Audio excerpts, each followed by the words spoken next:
Again, referring back to his idea of there is no love in a bourgeois capitalist society, and that women are merely a means to be exploited by the people in power, i.e. what he means men.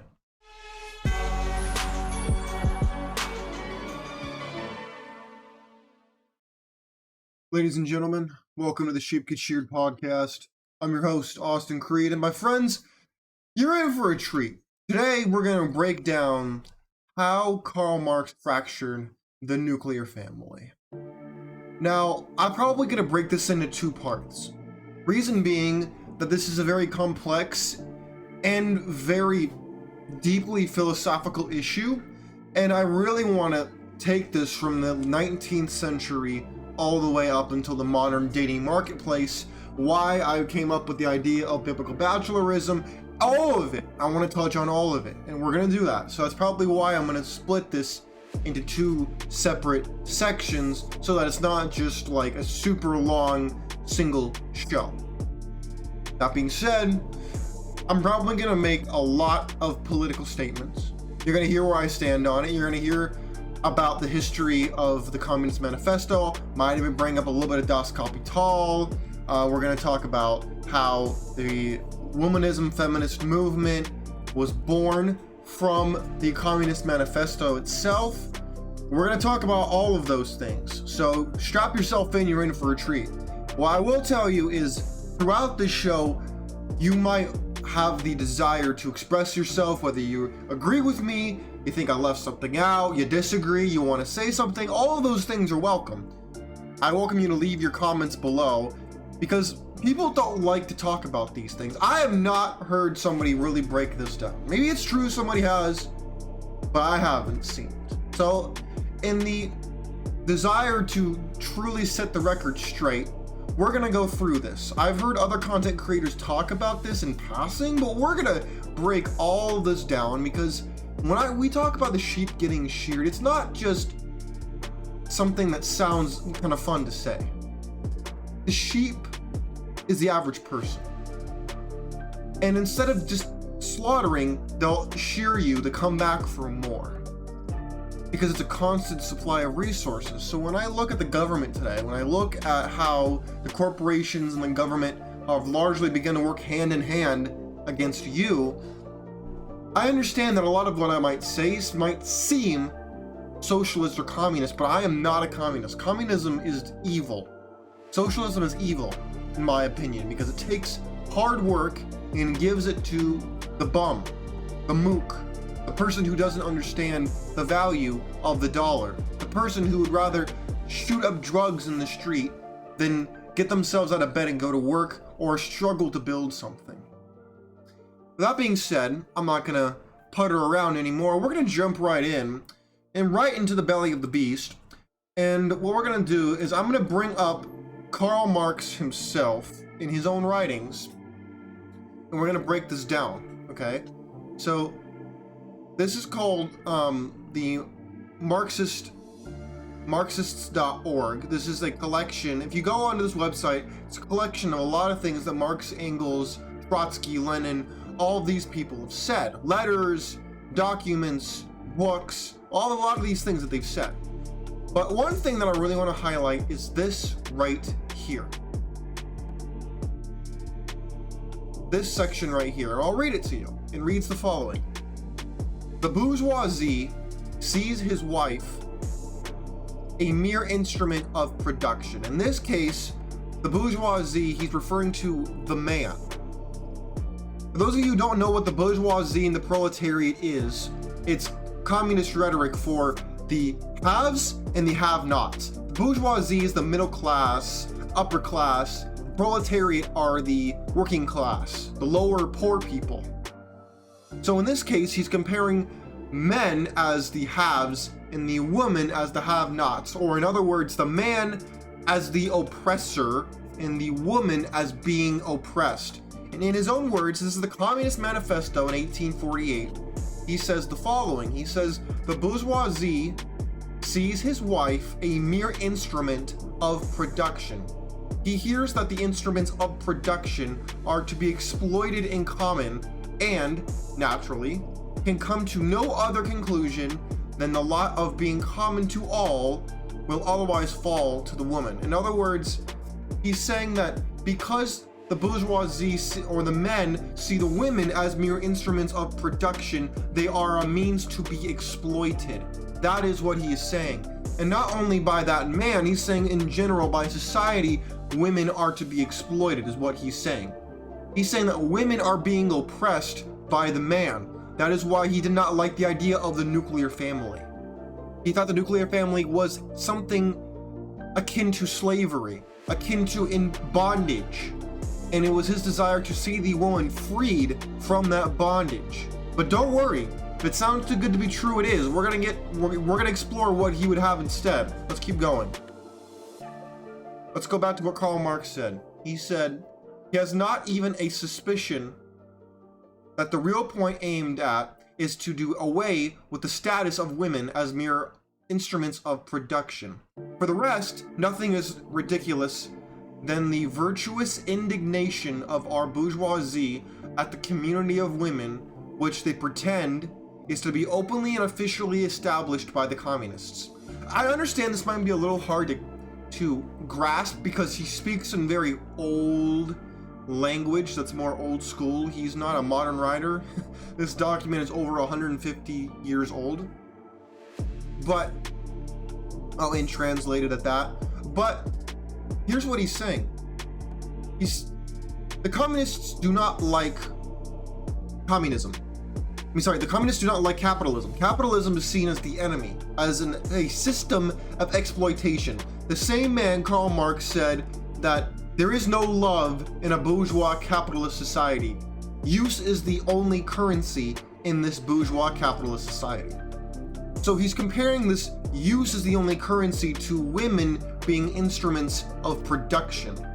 In other words, they are a means to be exploited because there is no love in the capitalist society. And in other words, it is only through this community of women rallying against their oppressors that they can then find true community in the halls and the warm embrace of communism and the communists. He says the communists have no need to introduce community of women. It has existed almost from time immemorial. Okay, so what he's saying is the communists have no desire to control the women. They're promising them freedom. But here's the thing. That's the same thing that the feminist movement is saying, right? We want to free women, liberate them. Sound familiar? Sound familiar? We need to liberate women from the shackles of men and the laws that they make. Sound familiar? It's almost like they read the Communist Manifesto. Our bourgeoisie, not content with having wives and daughters of their proletarians at their disposal, not to speak of common prostitutes, take the greatest pleasure in seducing each other's wives. In other words, he's saying that men take pleasure in attempting to seduce another man's wife. Which is why, in the Mosaic Law, it says that one shall not covet thy neighbor's wife, covet thy neighbor's house, covet thy neighbor's dog, his oxen, anything that belongs to his neighbor. So what he's saying is the capitalists are hypocrites because while they claim to be content with their wives and their daughters, what they do is they seduce other men's daughters and other men's wives. And they take pleasure and pump themselves up on their ability to do so. Again, referring back to his idea of there is no love in a bourgeois capitalist society, and that women are merely a means to be exploited by the people in power, i.e. what he means men. Says bourgeois marriage is, in reality, a system of wives in common, and thus, at the most, what the communists most possibly be reproached with is that they desire to introduce, in substitution for a hypocritically concealed and openly legitimized community of women. In other words, what he's saying is women are already workers of the night. They are already treated, people are already sharing each other's wives, is what he's saying. He's saying people are already kind of scootily pooping on the side, they're cheating, they front with morality, but around the side, they're sneaking around fornicating with each other. That's what he's saying. So he's saying we need to take down this system to then allow women the freedom to, both in public and in private, be prostitutes. Why do you think that people like Kamala Harris have said that sex work is work? Why do you think sugar baby culture has become so prevalent? Why do you think that pay for play has replaced dating, which I've talked about before? These are all things that have been done in tandem with the writings and the philosophies of Engels and Marx. This is why we're seeing what we're seeing today. Because they saw marriage as nothing but a front, a system of oppression that stripped women of choice, knowing that the women would return exactly back to that which they attempted to run away from, bondage. They wanted to put the bondage on themselves, because that apparently is freedom. You see how this doesn't make a lot of sense? Let's continue. For the rest, it is self-evident that the abolition of the present system of production must bring with it the abolition of the community of women springing from that system, i.e. a prostitution both public and private. See, that's exactly what we just talked about. Again, this is what he wrote in 1848. Does this not sound like things you've heard the feminist movement say? And I'll bring up their quotes. Let's look at them right here. Wanting this liberation from men. Wanting this liberation from the so-called shackles of society. Look, we must endure many defeats, but we must not be defeated. Maya Angelou. That's borderline Trotskyism. The revolution never stopped. We must always push forward, for progress is good. Anything that is forward is bad, anything forward is good, anything backwards is bad, even if you're going in a circle, which is what we're seeing today. Let's see, who else has good quotes here? The fact that I was a girl never damaged my ambition to be a pope or an emperor. Again, this is why people like Sigmund Freud came up with the idea of the penis envy theory. A lot of women who actually are attracted to women wish that they were men. Which then leads you to wonder who pioneered the feminist movement. It was largely women who agreed with Marx and who were attracted to women. If you can read between the lines of what I'm saying, I can't use the exact words I want to use because I'd probably be censored. But if you can read between the lines of what I'm saying, you will see who was the forerunners of the feminist movement.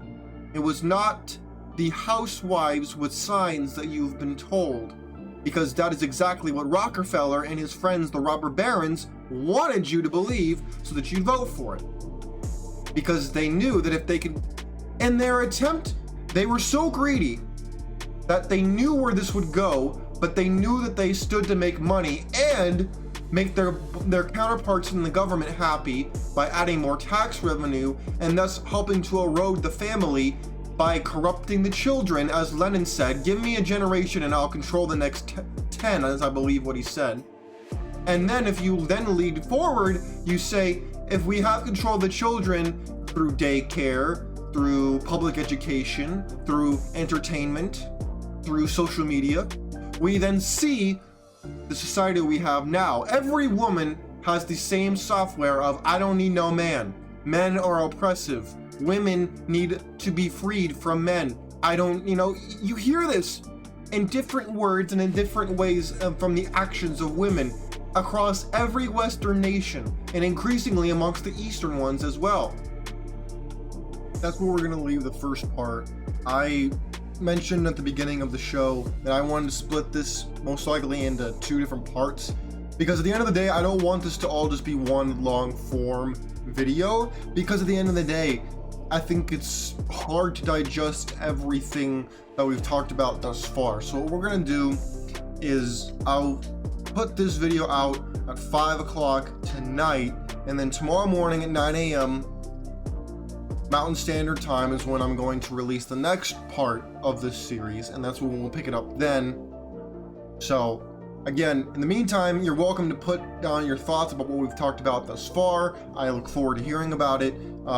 Always do your own research. I talk about this every single time on the show because I present my side of the argument, which has tremendous historical impact, tremendous research behind it, but there's always people who want to add more. You're welcome to add more. Even if I don't agree with it, that's totally fine. It's your choice. I look forward to hearing about that, and I look forward to hearing what you have to say next. I'm out of here. Peace.